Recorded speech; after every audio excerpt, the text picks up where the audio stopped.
Alô, meus amigos do canal Wellington Campos FC. Tudo bem com você? Pois é, olha o italianinho querido aqui comigo. Tudo bem, Gentili? Tudo bem, meu ídolo? Como estamos? Tudo bem, tudo bem. Obrigado pelo seu carinho. Então, eu que agradeço pelo convite, sempre bom participar, sabe que a resenha aqui é maneira, é bom de papear. Espero que vocês gostem bastante do vídeo. E não é longo, gente, porque é para não encher a porcaria do nariz de todo mundo, né? Você vê, vídeo longo é bem complicado, né? Vídeo longo até a própria internet não gosta, né, ídolo? Quem dirá os internautas que estão por aí no canal. Mas, no pouco tempo que a gente vai ficar aqui com vocês, vamos trazer muita informação. É isso aí. Gente, se inscreva no nosso canal Wellington Campos FC. Paga nada não, tá? O joinha para fortalecer tá passando tudo aqui embaixo, né? Olha aqui, ó, tá vermelhinho embaixo, porque você ainda não é inscrito. Clica aí, se inscreve. Repito, não paga rigorosamente nada. Passamos de 90 mil inscritos e quero agora sonhar com 100 mil. Me ajuda aí? Então, roda a vinheta!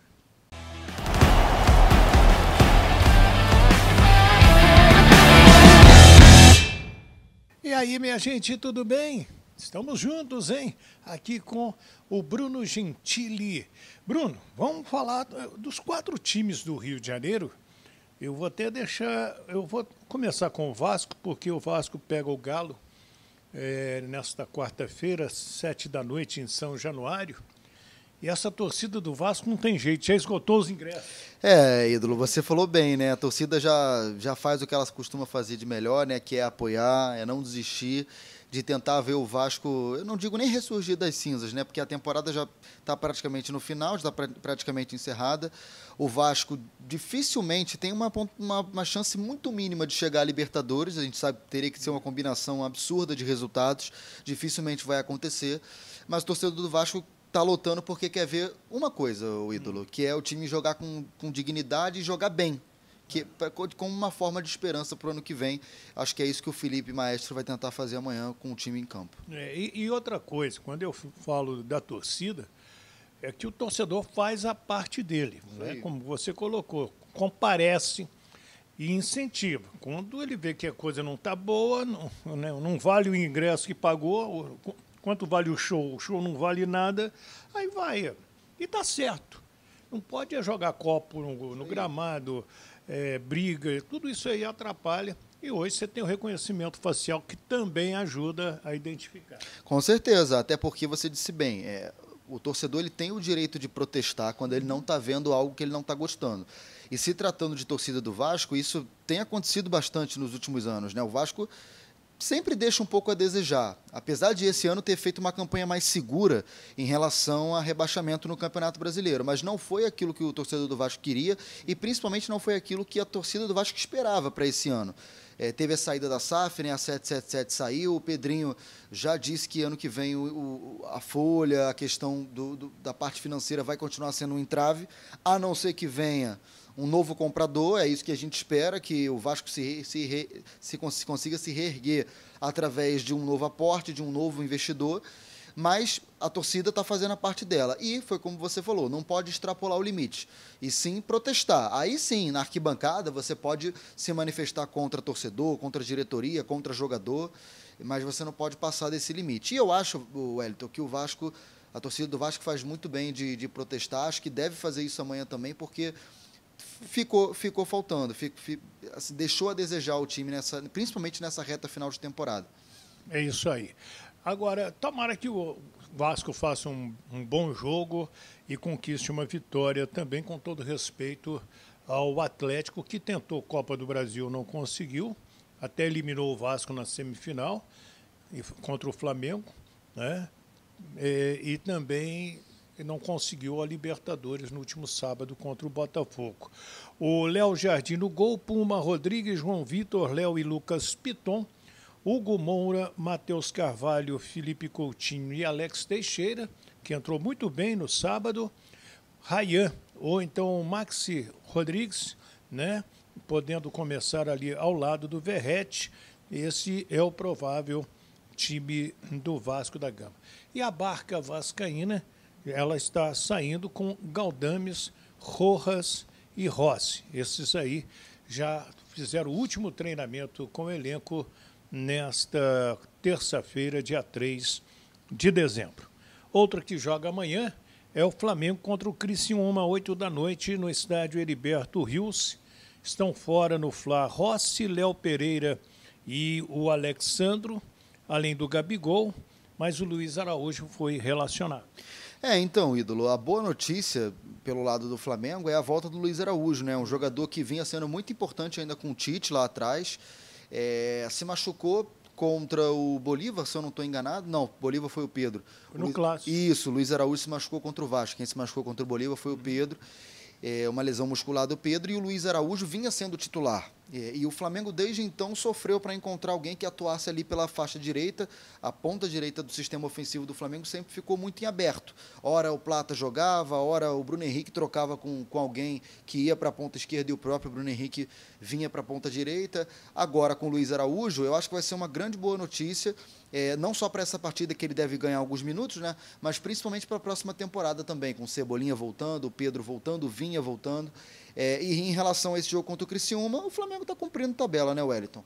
Pode até ter uma influência direta na campanha do Fluminense, porque o Criciúma é um adversário direto na luta contra o rebaixamento, assim como o Fluminense. Os dois estão um atrás do outro ali na tabela, o Criciúma dentro da zona de rebaixamento, o Fluminense fora. Mas para o Flamengo, acho que vale muito mais, acho que nesse momento o que o Felipe Luiz quer ver é muito mais o rendimento, né? Porque pontuação não tem mais chance de título, o Flamengo já está na Libertadores do ano que vem, na fase de grupos, por ter conquistado a Copa do Brasil.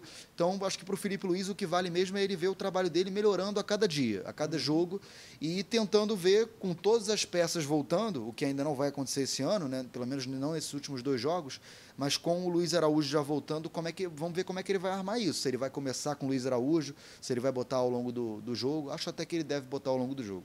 Um detalhe até que está me ocorrendo aqui, você me corrige, que você é mais atento do que eu.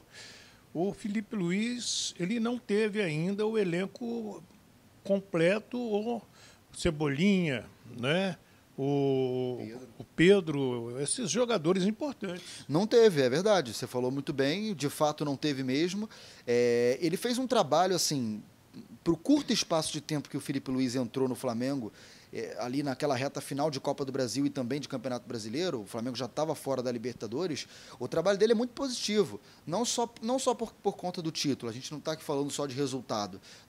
Ele ganhou a Copa do Brasil com muito mérito, ganhou, inclusive sofreu um gol só em 4 jogos, né? Não sofreu nenhum para o Corinthians nas semifinais, e não sofreu um só para o Atlético Mineiro no jogo de ida da decisão.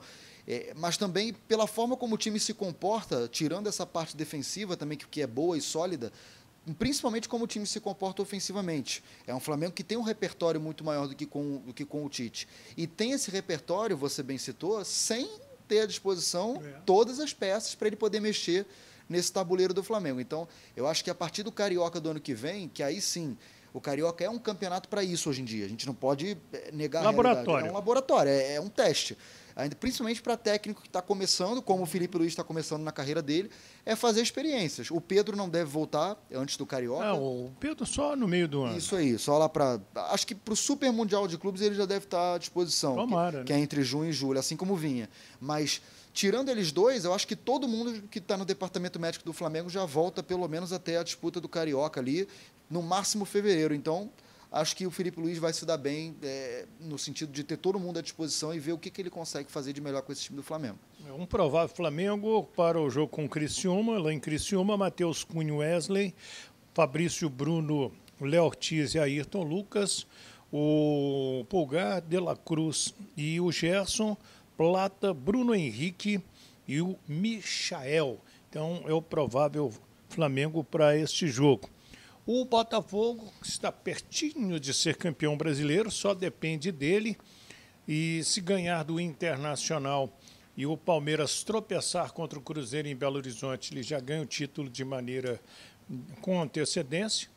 E ele pode até perder. Se ele perder para o Inter e o Palmeiras perder para a equipe do Cruzeiro, ou ele empatar com o Inter e o Palmeiras perder, ele já abre aí 4 pontos na frente e não pode ser mais alcançado. E o Diogo Dantas, que é colunista do Globo, Ele deu uma informação que está preocupando os botafoguenses, que o Arthur Jorge já desperta interesse em clubes do México, em clubes da Europa e nos Emirados Árabes também. Ele que chegou aqui como famoso quem, né? Aí agora já é conceituadíssimo. Com certeza, você falou muito bem. É conceituado porque fez uma campanha muito boa, está fazendo ainda porque o campeonato não acabou, né? No Campeonato Brasileiro. Está aí a ponto de amanhã, como você bem lembrou, de ganhar mais um título, seria o segundo título em 5 dias do Arthur Jorge no Botafogo, parecido até com o Jorge Jesus, que ganhou Libertadores e Campeonato Brasileiro no mesmo fim de semana, um no sábado, o outro no domingo. Não, ele ganhou o Campeonato Brasileiro dentro do ônibus. Dentro do ônibus, isso aí, dentro do no trio elétrico festejando. Comemorando na Rio Branco, isso aí. Na Presidente Vargas. Isso aí. Então, assim, é um feito que o Arthur Jorge está fazendo, que é de se ressaltar, é de se aplaudir, o trabalho é muito bom. E quando você tem um trabalho bom, Wellington, inclusive não só no futebol, mas até em qualquer área de atuação sua como profissional, se você se destaca como ele está se destacando, você chama a atenção de outros veículos, valoriza, valoriza, concorrência. E os 3 mercados que estão em cima do Arthur Jorge, né, o mexicano, o árabe e o europeu, são mercados que hoje em dia têm mais dinheiro que o futebol brasileiro. Então, e a moeda é mais forte. Isso aí, a moeda é mais forte. Economicamente são mais fortes hoje que o Brasil, apesar do futebol brasileiro estar se destacando bastante e evoluindo a cada temporada que passa, até mesmo no quesito de contratações e estrelas que aqui atuam, né? Mas o Arthur Jorge, se de fato sair em janeiro, eu acho que ele sai com a missão cumprida, viu, ídolo?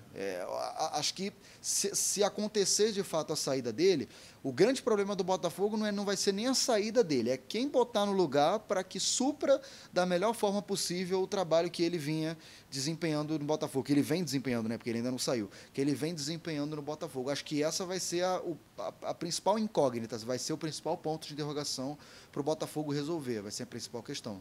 Muito bem, o provável Botafogo para amanhã contra o Inter no Beira-Rio, Gatito, porque o John está suspenso, Vitinho, Adrielson, o Barbosa e o Alex Telles, Gregory e Marlon Freitas, Luiz Henrique, Almada, Savarino e Igor Jesus. Quem tem a missão espinhosa pela frente é o Fluminense na quinta-feira, 8 da noite no Maracanã, ganhar do Cuiabá. Cuiabá que andou complicando a vida dos cariocas, inclusive, botou um ponto de interrogação grande na imprensa e na cabeça dos botafoguenses, depois que empatou dentro do estádio Newton Santos. Sim, sempre foi um time muito aguerrido, né, ídolo? Desde que o Cuiabá voltou não, ou melhor dizendo, conseguiu o acesso pela primeira vez na sua história para a primeira divisão, ele nunca mais, desde então, tinha descido de novo, essa vai ser a primeira vez. O Cuiabá já está rebaixado, mas ficou bons anos aí na Série A, se sustentando com um elenco, eu não vou dizer limitado, mas um elenco modesto, a gente pode colocar assim. Mas competitivo, né? Isso aí, mas que ao mesmo tempo sempre foi competitivo e sempre conseguiu manter o Cuiabá na elite do futebol brasileiro, né?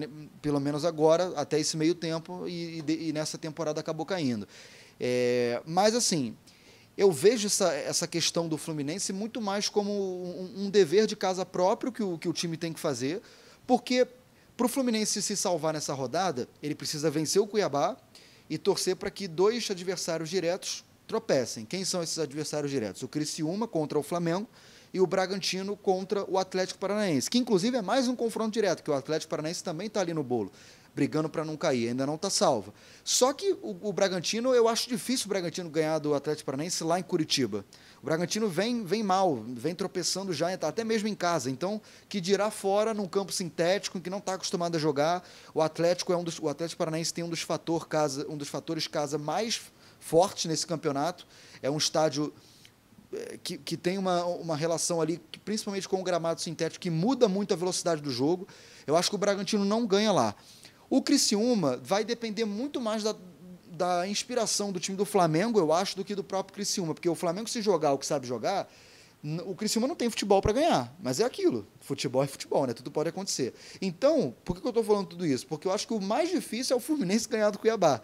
Eu acho que os adversários até vão tropeçar, e aí o Fluminense vai estar com a faca e o queijo na mão para fazer 3 pontos, aí bola para o mato, que o jogo é de campeonato, vencer por 1-0 e por 5-0 dá no mesmo. E o Fluminense fazendo os 3 pontos está livre do rebaixamento e vai para a última rodada tranquilo. Ou brigando por vaga na Sul-Americana, né? Deixa eu fechar com o meu amigo Bruno Gentili com essa questão do Vasco fazendo proposta ao Luiz Castro, ex-técnico do Botafogo. O que você acha? Eu acho um ótimo nome, né? O Luiz Castro deixou recentemente o Al Nassr, lá da Arábia Saudita, o time do Cristiano Ronaldo, né, e companhia. É um cara que está acostumado a brigar por títulos, brigou aqui no Botafogo no período em que esteve, acabou forma time, né? Formou um time que seria a base do time campeão do Botafogo. É bem verdade que muita gente saiu, muita gente chegou, mas assim, a filosofia ganhadora que ele colocou no Botafogo continuou para os trabalhos seguintes, né? E aí até culminar agora no Arthur Jorge. Eu acho um excelente treinador, só que ele é um tipo de técnico que ele vai precisar de mão de obra, né? Para desempenhar o estilo de jogo dele. E o Vasco, nesse momento, ele não tem essa mão de obra disponível. Assim como... vai ter que contratar. Vai ter que contratar, por isso que eu estou falando. O Santos também fez proposta pelo Luiz Castro e ele sequer respondeu até agora. Então, assim, também é um time que ainda não reformulou o elenco da Série B para a Série A. Então, você vê que a filosofia do Luiz Castro é essa. Ele analisa primeiro o que ele vai ter à disposição para ver se ele consegue desempenhar o trabalho dele, o que é o normal. Então, eu acho que o nome é uma boa? É uma boa. Mas, para isso acontecer, o Vasco, acho que primeiro vai ter que mostrar um projeto interessante para ele, que dê a ele o respaldo e a confiança de saber que ele vai ter gente nova chegando no clube para ele poder fazer um bom trabalho. Mas o nome é muito interessante, sim, eu também aprovaria se eu fosse dirigente do Vasco. Então, comente aí, quero o seu comentário, né?